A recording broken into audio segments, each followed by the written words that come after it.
আর একটা ইরান যুদ্ধে একটা ইতিহাস বারবার করে ফিরে আসে। তো ইতিহাস পড়ার সবচেয়ে মজা। সেটা হচ্ছে এই যে আমি সেকেন্ড ওয়ার্ল্ড ওয়ার এর পর, দ্বিতীয় বিশ্বযুদ্ধের পর আমেরিকা যতবার যুদ্ধে গেছে, আমেরিকা প্রতিটা যুদ্ধ মিলিটারিলি জিতেছে। কিন্তু পলিটিক্যালি হেরেছে। আপনি ভিয়েতনামে যান। ভিয়েতনামে লোকে বলে আমেরিকা হেরেছে। ভুল কথা। ভিয়েতনামে টোটাল ২৯ টার মতো পিচড ব্যাটল হয়েছিল। মানে সাংঘাতিক যুদ্ধ হয়েছিল। প্রতিটা ব্যাটলে আমেরিকান সেনা কিন্তু ভিয়েতকং সেনাকে মেরে ধরে তাড়িয়েছিল এবং আমেরিকার ক্যাজুয়ালিটি টু ভিয়েতকং এর ক্যাজুয়ালিটি দেখলে 10:1 হবে। ১০ জন ভিয়েতকং মারা গেলে একজন আমেরিকান সেনা মারা গেছে। তার বেশি হবে হয়তো বেশি।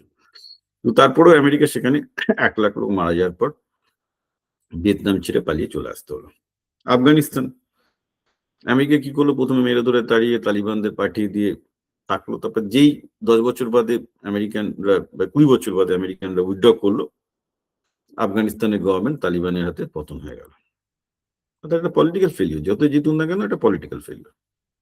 এমনকি আপনি বলবেন যে আফগানিস্তানে কখনো তালিবানরা মার্কিনদের যুদ্ধ হারিয়েছে? একটা জায়গাতেও যুদ্ধ হারাতে পারেনি। এটা ছেড়ে দিয়ে চলে এসছে। ভিয়েতনামও ছেড়ে দিয়ে চলে এসছে। তাহলে কি লাভ হলো? পলিটিক্যাল পরাজয়। ইরাকে ২ টো যুদ্ধেই আমেরিকা ২ দিনে, একটা যুদ্ধ ২ সপ্তাহ, একটা যুদ্ধ ২ দিনে জিতেছিল। মিলিটারিলি বিপুল পরপর। কিন্তু তাতে লাভটা কি হলো ওখানে? ইরাকে এখন কোনো আমেরিকান ইনফ্লুয়েন্স নেই। বরং ইরাকিরা এখন আমেরিকার এগেইনস্ট এ চলে গেছে। কি লাভ হলো? ইরাক যুদ্ধ বা গালফ যুদ্ধে জিতে? ইরানের ব্যাপারটা একই রকম। মিলিটারিলি তো আমেরিকা ঠিক আছে বোম ফেলবে, এই ফেলবে, ইরানকে সে নয় পিটিয়ে কার্পেট বানাবে। কিন্তু ইরানের এই রিজিমকে তো সরাতে পারছে না। ইরানের এই রিজিমটাকে যদি সরাতে না পারে তো ভিয়েতনামের মতো সিচুয়েশন।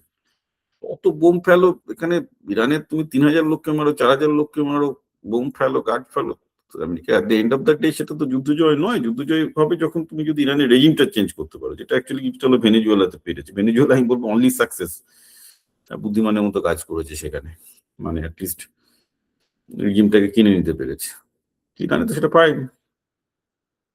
তো যুদ্ধে জিতে তো লাভ হয় না। পলিটিক্যালি জিততে হবে। পলিটিক্যাল জেতা যুদ্ধে জেতার মধ্যে ওই আছে। যদিও বলবো ভিয়েতনামে পরবর্তীকালে একদিক থেকে ভালো হয়েছে। ভিয়েতনাম এবং আমেরিকা এখন অনেক কাছাকাছি এবং ভালো ব্যবসা করছে। So Vietnam is still is a good thing. ইরাকে সেই সিচুয়েশন আসেনি। ভেনেজুয়েলায় করতে পেরেছে। কিন্তু এইভাবে চললে তো ইরানে লোকজন মেরে বোম ফেলে খেলে কি হবে? কিচ্ছু হবে না। আল্টিমেটলি পলিটিক্যালি যুদ্ধটাকে জিততে হবে। পলিটিক্যালি যুদ্ধ জেতার জন্য তো কোনো প্ল্যান আমেরিকা করছে না। ফলে যুদ্ধ চলতেই থাকবে। সাধারণ লোকজনের বাম্বু। এবং দেখা যাক যুদ্ধ কদিন চলে, কোন পথে শেষ হতে পারে যুদ্ধ। তো শেষ হওয়ার তো কোনো আমরা লক্ষণ দেখতে পাচ্ছি না।